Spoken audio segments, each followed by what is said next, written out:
We're taking the best propane gas grills and putting them through a series of tests to determine which one is the best for you. Which cooks the best burger or the best steak? Which one can hit that 1,000 degree mark for the hottest grilling surface we've ever tested? Which one can really put a sear on meats that stands above the rest? We're about to find out.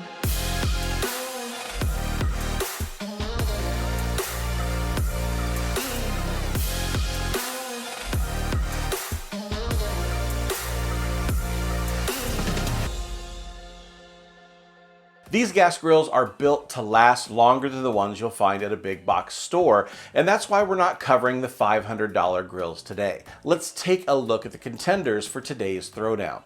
The Grilla Primate is first, coming in at $1,099. It's a full grill and full griddle out of the box, which makes it interesting in a lineup of gas grills.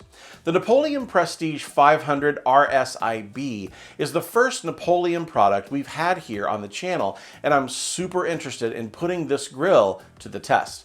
It's priced at $1,499. The Weber Genesis SX335S is up next, priced at $1,599, and the final grill in our testing is the Broil King Regal S490, and it's priced the highest in our test at $1,899. Now let's start by looking at the materials and build quality of these grills. While they all have stainless steel components included in the build, the Grilla Primate seems to be made entirely of all stainless steel, but we're not able to determine what grade of stainless they're using. The Broil King Regal is made of stainless steel and cast aluminum and what appears to be steel components in the cart. The Weber and Napoleon both seem to follow in the same vein, as they have stainless steel lids and stainless shelves along with stainless doors on the cabinet. The rest of the cabinet appears to be made of steel, but the brand websites aren't very forthcoming with any of their build materials other than stainless steel. Now for shelves and storage, all of these grills have two side shelves that are very useful. From thermometers to trays of uncooked meat, it seems like there's never enough room when you need it while grilling. And these side shelves, they just make grilling easier. The width of the shelves for all four units hover right around 14 inches wide, and it's the depth that varies. The Weber has the deepest shelves at over 23 inches deep, while the Grilla has the shortest, coming in at 18.5 inches. The side shelves only have one that folds out of the bunch, and it's the right side shelf of the Napoleon. Now, if you have space issues when you store your grill, this might be important to consider. The cabinet storage under each grill is quite spacious, with a half shelf increasing the usable storage on the Broil King, Grilla Primate, and the Weber Genesis. The Napoleon has a support rod, we assume, that's for structural rigidity instead of a shelf, but there's still a cavernous opening down below. The main cooking surface size varies quite a bit among these four units. The Grilla Primate is the largest grilling surface in the group at 34 inches wide by 19.5 inches deep. The Napoleon is 6 inches shorter than the Grilla at 28 inches wide and 18 inches deep. The Weber Genesis is 27 inches wide by 19.5 inches deep, while the Broil King comes in at 25.5 inches wide and 19.25 inches deep. Now I'll show you in a minute how this translates to how much you can fit on the grill, but the grates themselves are worth covering before we move on. The Broil King Regal S490 has 9mm stainless steel cooking grates, and I can't think of another word to describe them other than beefy. They're heavy and the largest diameter in our group. The Grilla Primate has the next largest grates, coming in at 8mm. 7.5mm thick is what we find in the Napoleon, and 7mm to round out the group for the Weber grates. Now there's an upper rack that comes standard on the Weber, Broil King, and Napoleon grills, and they're all easily removable if you're not using them. The Weber upper rack is expandable, essentially doubling the amount of food you can keep on a second level of cooking. Keeping food warm or heating side dishes above the main grate only multiplies the usefulness of the Weber Genesis. No upper grate is available that we know of on the Grilla Primate. Now, to show you real usage capacity of each grill, we broke out some freezer burned and past their prime frozen preformed quarter-pound hamburgers from Gordon's to see how many would fit on each grill. It's no surprise that the Grilla Primate is able to fit the most burgers out of the bunch with the widest grates in the testing group. We were able to get 4 rows of 7 burgers each for a total capacity of 28 burgers on the Grilla Primate. We were able to get 4 rows of burgers on the Weber as well, but just 6 burgers across for a total of 24 burgers in a single flight. The Broil King was also able to give us 4 rows of 6 burgers, as was the Napoleon, for a total of 24 burgers at a time on the main grates. Now, it's worth noting that on the Grilla Primate, there's room to spare even with 28 burgers at a time, while on the other 3, it's pretty tight to fit 24 at a time. From a mobility standpoint, there's 2 schools of thought here. First, for people who want to pull their grill in and out of the garage each time you cook, you want the grill to move effortlessly and lock in place. Out of this group, I think the Weber Genesis has the best wheels for continued moving around, and the wheel locks are easy to operate by foot, so I like this grill for that. There's a second group that plans to set their grill on the patio or the deck, lock it down, and never move it. For that group, I heartily recommend the Broil King. This grill has wheels to lock it in place, but it has the added benefit of legs that you can screw down into place to hold it steady. If you're wanting it to stay put, this is a cooker made with that in mind. When it comes to lights on the grill, there's 2 contenders here that have the ability to light things up when it's dark.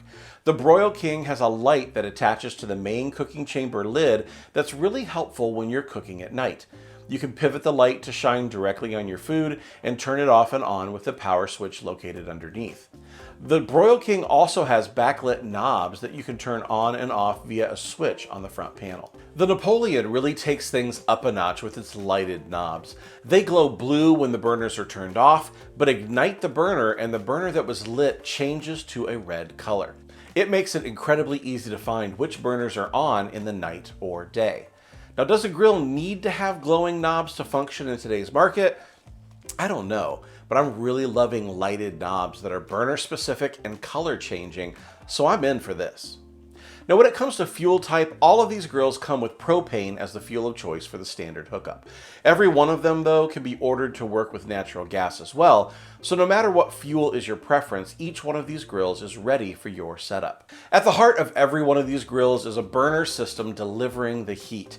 The Weber Genesis is a 3-burner model that has 3 burners that give 39,000 BTUs across the cooking surface. The Napoleon Prestige 500 has 4 burners with 48,000 BTUs, while the Broil King Regal has 4 burners bringing 50,000 BTUs to each grilling session. The Grilla Primate has 4 burners with 60,000 BTUs to grill with, and while the factory numbers are good, I think real use data is better. We partnered with Fireboard Labs to put their Fireboard 2 Pro to work, measuring the grate temperatures of each of these grills, and here's why we chose the Fireboard 2 Pro. The Pro model has air temperature probes that can survive over 1200 degrees and has excellent graphing capability to show the results, so I know that you're going to enjoy this. We placed 5 probes in an X pattern across the surface of each grill and measured their performance. For the first test, we measured the grill from turned off to as hot as they could get with the main burners firing for 30 minutes, and here's what we saw. The highest temperature we recorded for the Napoleon grill was 716 degrees Fahrenheit, which is 380 degrees Celsius. The Weber gave us a high temperature of 733 degrees, which is 389 degrees Celsius. The Broil King saw a high temperature of 892, which is 477 degrees Celsius. And the Grilla Primate had a high of 953 degrees Fahrenheit, which is equal to 511 degrees Celsius. Now, not every cook that we do on a grill like this is at maximum heat, so one of the tests I wanted to run was to see how fast each grill was able to get all 5 zones that we measured up over 500 degrees, which is where I like to do most of my everyday grilling. Here's the Fireboard Pro graph for the Weber, and we started the test at 11:59 a.m., and you can see that the last probe to reach the 500 degree mark got there at 12:07 p.m. for a total of 8 minutes to reach 500 degrees across the entire grate. The Napoleon test started at 5:17 p.m. and the last probe to register 500 degrees got there at 5:27 p.m. for a total of 10 minutes on the Napoleon. The Broil King test started at 2:57 p.m. and all zones were reading 500 degrees just a few seconds after 3:04 p.m. for a time of 7.5 minutes for the Broil King. The Grilla Primate rounds out the test with a start time of 2:10 p.m. and all zones were reading 500 degrees by 2:14 p.m. for the fastest time in our test at just over 4 minutes to reach the 500 degree mark. Now, evenness across the cooking surface is something that we all want to know before we purchase a grill. So let's take a look at what our probes had to say about how even the heat was on each grill. The Weber grill, when set to high, had about 100 degrees of temperature variation across the 5 zones in a range of 620 to 720 degrees. The Napoleon grill had about 130 degrees of difference in the temperature while set to high between 580 and 710 degrees. The Broil King had just under 200 degrees of temperature variation across the grate, registering between 700 and 890 degrees while set to high, and the Grilla Primate saw a range of about 100 degrees across all measurement points between 850 and 950 degrees during our tests. Now, there are some who say that temperature evenness is impossible to test, and things like the bread test and air temp probe testing doesn't show how a grill truly performs in real life. So for the first cooking test, everyone wants to know how a grill cooks burgers, right? We broke out our Meet Your Maker 1 horsepower dual grind grinder and turned a whole packer brisket into ground brisket burgers. If you want to see that whole test and process, I'll link the video up here in the card and in the description if you want to check it out. When you can make brisket burgers at home for cheaper than store-bought ground beef, I'll choose that every time. We fired each grill up to 600 degrees and planned for the grills to settle down to the 500 degree mark for the cook after having the lid open for a minute to put the patties down. We put 8 quarter-pound burgers on the grill and set a timer for 4 minutes before we flipped them over to the second side. The Weber is up first, and here's what the burgers look like when we flip them over to side 2. All of the burgers have nice grill grate marks on the first side, and all of the patties look to be cooked to the same doneness. A great job by the Weber. The Napoleon is up next, and here at the flip, the burgers in the back all look to be cooked to the same level of doneness, but the burgers in the front didn't seem to cook at the same rate. On the front right, we have burgers that look pretty close to the doneness of the back, but on the front left, we're not seeing grill grate marks after 4 minutes, and they're much less done than the burgers in the back. Now, this could be because the wind was whipping around while we were testing this grill, so I'm not ready to count out the elements here since it's November in Indiana and we're getting some heavy winds around here. The Broil King is up, and here when we're flipping to side 2, you can tell we're working with the thickest grates of the testing group because these grill grate marks are massive. All of the burgers look much more seared than what we've seen in the other 2 grills so far, and the burgers cooked evenly across the entire grate for the Broil King. Now last we have the Grilla Primate, and here when we're flipping the patties over, we're seeing some nice grill marks on each burger as well as even cooking across the grate. Now to further test each grill's ability to put on a sear, we're utilizing any of the special equipment that comes with each grill. If there's an infrared burner, we're using that. If there's a sear zone, we're using that. If there's nothing extra included, then we're cooking on the main surface for this test. Now for each of these cooks, we're using our 90-second method for New York strip steaks. We have a video you can watch on how to get these results yourself, and I'll link it up here in the card and down in the description below if you'd like to give it a watch. The Grilla Primate is up first, and it's the only grill in our testing group without a dedicated searing solution, so we're cooking this steak directly on the main cooking grates. The steak spent 3 minutes on the first side with a twist, and here's the crust that we were able to put on this steak. This is where 60,000 BTUs really comes into play on this grill. There's so much power, I came really close to more sear than I was planning on. The Weber Genesis is up next and has a sear zone that covers the right half of the main cooking chamber.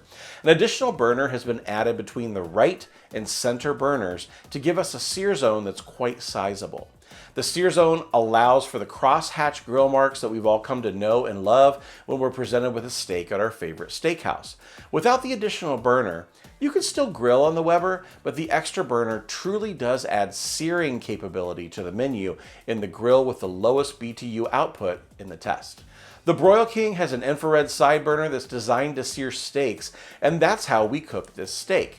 There's only room for 1 to 2 steaks on this burner at a time, but with a searing temperature of 1700 degrees, it's the way to sear a steak on the Broil King. Just look at the crust that's covering the entirety of this steak. You can faintly see grill grate marks, but it's the whole surface sear that makes this burner special. The Napoleon also has a side sear burner, and the grate uses the wave cooking grids that give signature grill marks that you'll only find from Napoleon. These grates aren't stainless like you'll find in the main cooking chamber, but appear to be porcelain enamel coated cast iron, which give definitive grill marks in addition to a whole steak sear. Now, if you haven't cooked on an infrared sear burner, this is something that you've got to try. Now, we didn't run into any difficulty cleaning any of these grills after the test that we ran. We're of the opinion that letting water create steam to loosen the debris on a grill is the best way to clean a grill grate, so we reach for the grill rescue brush as soon as we're done cooking to keep our grates clean. Now, I use this brush on all of my grills, and it's just a few passes back and forth, letting water and steam do the cleaning that makes cleaning up after a cook easier than ever. If you're interested, I'll leave a link below where you can find it on Amazon. Now, you can replace the brush on the end, but we're over a year with the same brush head and still going strong. It's my favorite way to clean a grill, and our 4 contenders in this test gave it no problems. Now, I usually get asked in the comments if this is a sponsored video where we're getting paid by the brands to make this, so let me clear the air here. No money has exchanged hands between us and any of the brands you'll see in this video. We just ask each brand if they'd like to allow us to test one of their grills at no cost to them. We tell them where and when we're testing, and they figure out how to get us a unit to test. Sometimes they're borrowed, sometimes they send us a new one to assemble, but we don't take money from brands to create this content. The deal is they can send us a unit to test, but they can't tell us what to say or what not to say, and the data just speaks for itself. We earn our living when you use the links in the description below to make a purchase of a grill or an accessory so we can continue to make this content, and we say thanks to you guys who watch this video and click on our links.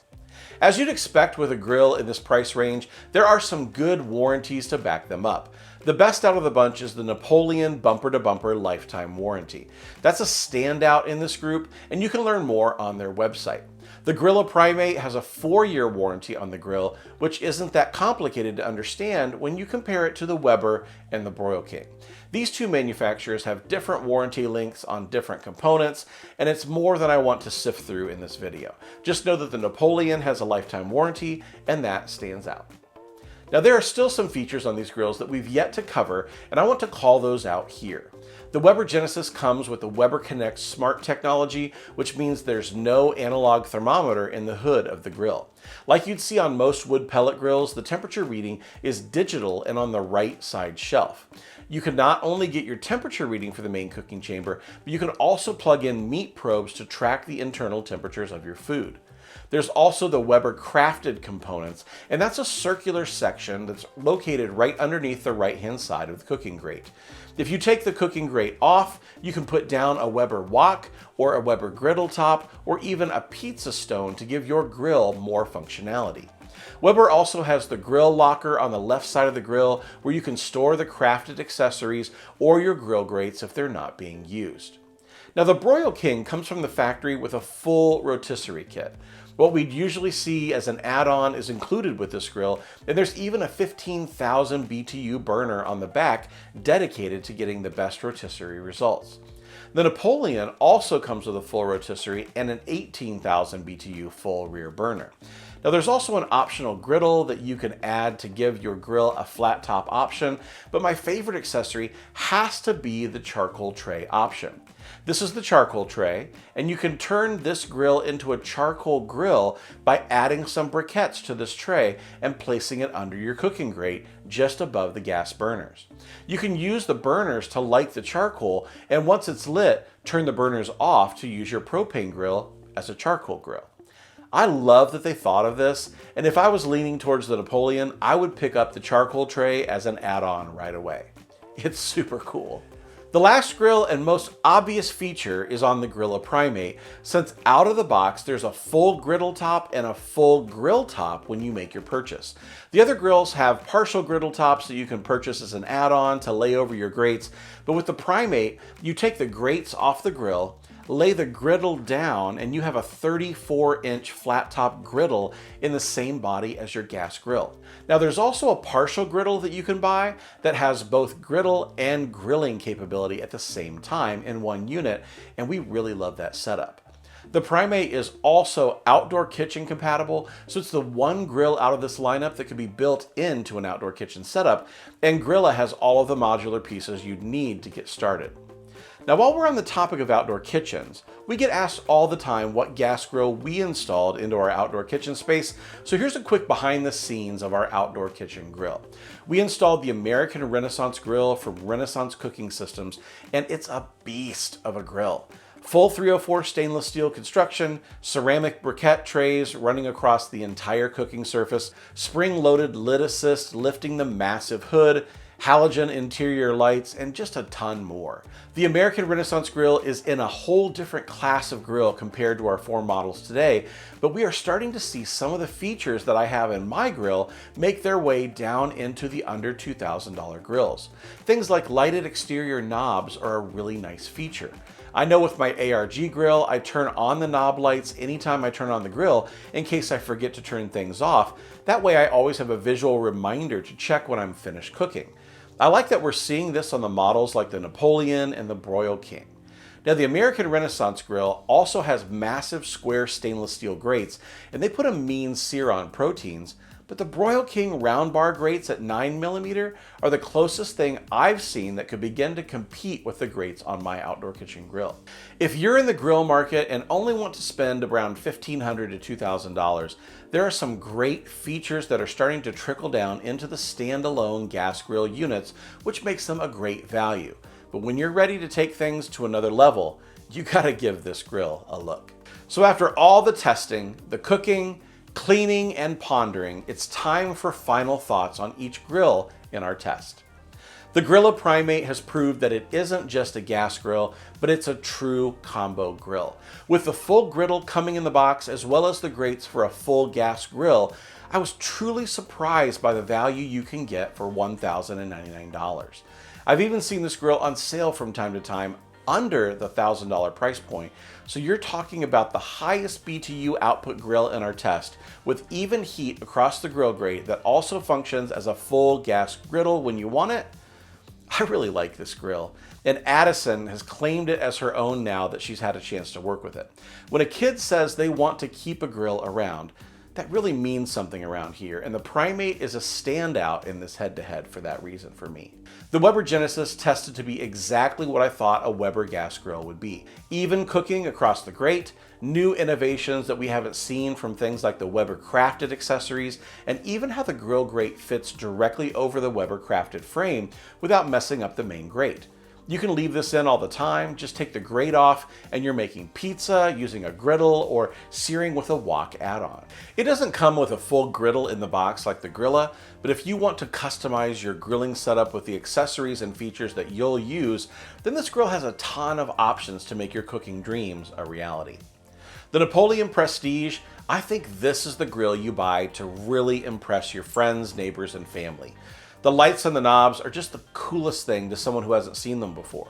The way that they're blue when they're off and red when they're lit brings guests to ask questions about the grill while you're cooking. The wavy grates are in stark comparison to straight grates you find in almost every other grill on the market, and they're a conversation starter while you're cooking and afterwards while you're eating. The full rotisserie included in the box with a dedicated burner and the side infrared burner for searing means this grill can do a whole lot of things right out of the box. For the first Napoleon grill we've tested here at the Barbecue Lab, I'm impressed with the quality and the add-ons included with this grill and wouldn't hesitate to put this beauty on my patio for many years to come. The Broil King Regal is a tank of a grill. From the double-walled lid that helps keep the wind from messing with your heat to the extendable feet that lock your grill in place so it doesn't blow around the deck, there's a lot to love about the Regal. If you want the heaviest grill grates at this price point, an infrared sear burner to get a whole steak sear and not just grill marks, with a main cooking chamber that can handle a load of burgers night or day with the included light that shines down whenever you're cooking, don't sleep on the Broil King Regal. Now, at the end of the day, there's really one thing that stuck out to me more than anything else. When you're buying a grill that's not at one of the use it for 2 years and replace it price points, there are some amazing grills to be had. There isn't a grill in this test that I wouldn't enjoy having on my patio for many years to come, and I think choosing between these units just comes down to the features and accessories that are the most important to you. If you're searing steaks multiple nights a week and there's just 2 of you at home, then the Napoleon or Broil King has the sear burner that will delight you and handle large groups of people if you're going to entertain. Now, if you're the type of outdoor cook that wants both a full grill and a full griddle to cook everything from burgers to hibachi, then the Grilla Primate is the horse I'd ride. Now, if space is limited and you just want a single unit on the patio that does it all, it's going to be very hard to beat the Grilla Primate at this price. Now, if you want all of the cooking options from pizza to a wok and don't mind spending a few extra $100 to pick up all of the accessories, the Weber Genesis has you covered. I don't think you can go wrong with any of these grills, but I'm sure you'll let me know in the comments what you think. What did we forget to test? Leave us a comment down below and let us know. Also, what has been your experience with these brands and how have they worked out for those of you who own them? I look forward to continuing the discussion in the comments below in the weeks and months to come. Now, we can make unbiased content like this without taking any money from the grill manufacturers because of you. When you decide to make a purchase on Amazon or at Barbecue Guys and click on one of our links in the description first, we'll earn a small commission that we use to keep more videos just like this coming. For Melissa and I, this is our full-time job, and we rely on you to help keep things running around here. So if you're interested in one of these grills or any of the accessories that we've used in today's video, click one of the links below as a way of saying thanks for putting videos like this together. Now, if you're doing your holiday shopping, you can even help out the channel by clicking one of our Amazon links below before you do your shopping. Our Amazon storefront is also the perfect place to start your online shopping this season. You'll not only find your favorite grills, accessories, and barbecue gear, but you'll also tell Amazon to send a small part of your payment our way, and it doesn't cost you anything extra. We appreciate you helping us create more content just like this to help you make the best educated decisions in your outdoor cooking purchases. We also have our holiday gift guide coming soon, so if you want to see all of the new gear that you should probably put on your Christmas list this year, make sure you subscribe to the channel so you don't miss out. We're also going to be posting all about the sales, special pricing, and doorbusters that we get advance notice of on Instagram, so give us a follow if you want to know when all your favorite gear is going on sale. You can always find our favorite gear on our shop page at thebarbecuelab.com/shop, and it's there for you 24 hours a day, 7 days a week, whenever the mood hits to get yourself a little something. I want to say a special thanks to each of the manufacturers for allowing us to include their grills in today's head-to-head test, and let us know in the comments what head-to-head you want to see us run next. What's the gear you're dying to see tested? Let us know by dropping a comment, and you never know what might pop up on the channel in the near future. I'm David from the Barbecue Lab, and behind the camera is Melissa, and we both can't wait to see you next time.